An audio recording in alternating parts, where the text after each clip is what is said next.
Hey, how's it going? Welcome to another video. In this video, I thought I would talk about starting an online business, share some ideas, maybe 3 that I have if you're thinking of starting an online business. This has been on my mind lately as people are working from home, right? People are working remotely. They're not going to the office anymore. And I know that some people are thinking, specifically the people who haven't thought about starting an online business or haven't thought of leveraging this remote location independent business lifestyle. Some people are thinking about that. I know people are thinking about that. Before I share these ideas with you, I want to just share that if you're resistant to that, or if it's so foreign that it's like outside of your realm of anything you want to do with it, just think about this. In a way, our ancestors, our grandparents, their grandparents, they asked to have this experience, right? If we don't take advantage of the resources and opportunities and tools, specifically online platforms and the web, internet, the websites, right?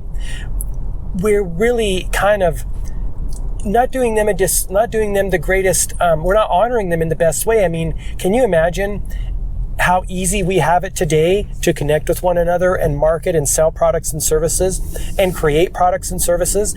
I've talked about this before in other videos. I mean, let's just talk about printing a book, right? If that's something you want to do, you don't have to buy 5,000 or 10,000 copies anymore.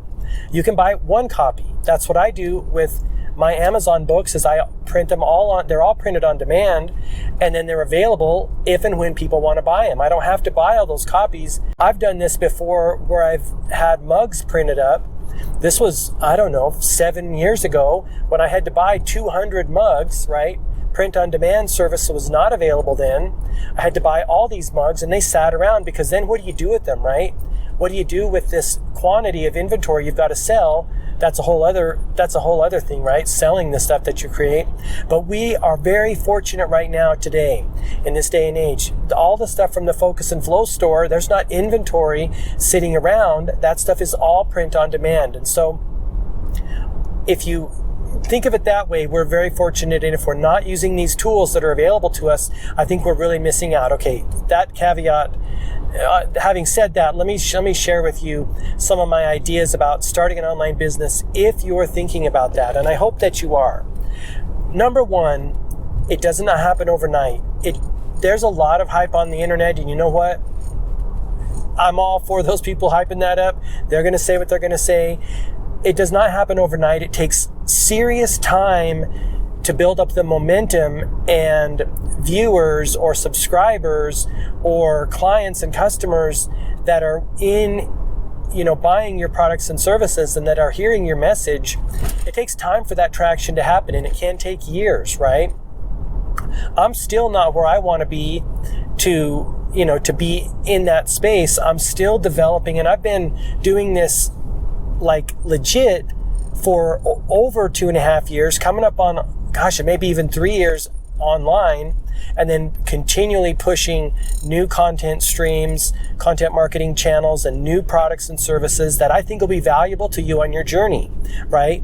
My niche is the personal development, personal transformation journey. It's like a hybrid between manifestation and business and lifestyle design, where my core principle is the fact that I really do believe we're spiritual beings having a human experience, and we have the ability to consciously create that experience, create the business and lifestyle that we want from the inside out, right? And that's another thing I'm going to talk about later in this video, one of the things I want to share with you. But the first thing is it's going to take time. And when I think about this, I always think about that statement, or the question, when is the best time to plant a tree? Well, 10 years ago, 20 years ago, if you can go back that far. When's the second best time to plant a tree? Today, right now, today. What this means for most people, and this has been my own experience, is learning a whole new skill set, learning a whole new vocabulary, right? Learning what online marketing is, learning how to develop and design websites, and how to make conversion-focused websites. And this is one of my new areas that I'm pushing into, right? How to get people into your email subscribe list, right? And to that point, if you go to gmarkphillips.com, you can join my email list, and I'm going to give you tools for conscious creators. These are tools that will help you tune into the experiences you want to have, overcome the fear, doubt, anxiety that most of us have when we're creating the things that we want to create in this world, and also practical tools too, right? A lot of these tools, all these tools I use on my own journey, and then I'm sharing them with you here, but that's my email opt-in offer. So you can check that out at gmarkphillips.com. But thinking like an online marketer, as opposed to just having no strategy and no foresight where you want to go, who you want to be in the world, what you want to push into the world, right? That's a problem if you don't have that when you set out into the online space. So number one, it's going to take time, and the best time to start is today. And especially now, if you've got a lot of time on your hands, to save you a bunch of time on your journey, when you start day one, this is something that I did not do until years down the road. When you start day one, think of yourself as a digital marketer first and foremost, and as doing whatever it is you do second, whether it's baking, maybe you want to start a baking channel, or whether you're a designer, a web designer, or a graphic designer, or some type of coach. You consider yourself a digital marketer first, and your journey will be a lot easier than mine was for sure, and than it could be. So that's number one. Number two is definitely do something that you love and that you get fulfillment and meaning out of. I was talking with a friend of mine the other day about this online business platform opportunities and structures, and she was trying to think of what her niche is, right? And one of the things that I've seen so many times, especially lately, is people get into, say, the social media marketing niche. Now, that's a great niche, right? You can help people grow their social media following, grow their business, helping them grow that online. But you got to ask yourself, are you going to wake up excited to do that every day for the next 5 to 10 years, or at least 5 years? Are you going to be thrilled to do that? And a lot of these people, they're not, because they chose something that was demand in the market, but it didn't fill their heart up. It didn't make them happy. It didn't make them come alive, at least not for very long, if ever. And then they get burned out, and then they have to change. And that's fine, because there will always be pivots. That's the last thing I want to share with you, is there will always be a new level to go to, or a new opportunity you want to explore, because you're a dynamic human being, right? You're a creator, and you're going to get bored. Everyone's going to get bored doing one thing forever, no doubt, right? This is why you see a lot of people start in, say, the entertainment space, and then they go more towards serious content. Or you see people start in serious content and go more towards entertainment content, right? So know that that's going to happen. You're going to definitely get bored with things. You're definitely going to have new ideas that are going to come into your mind. You're going to say, that sounds fun to me.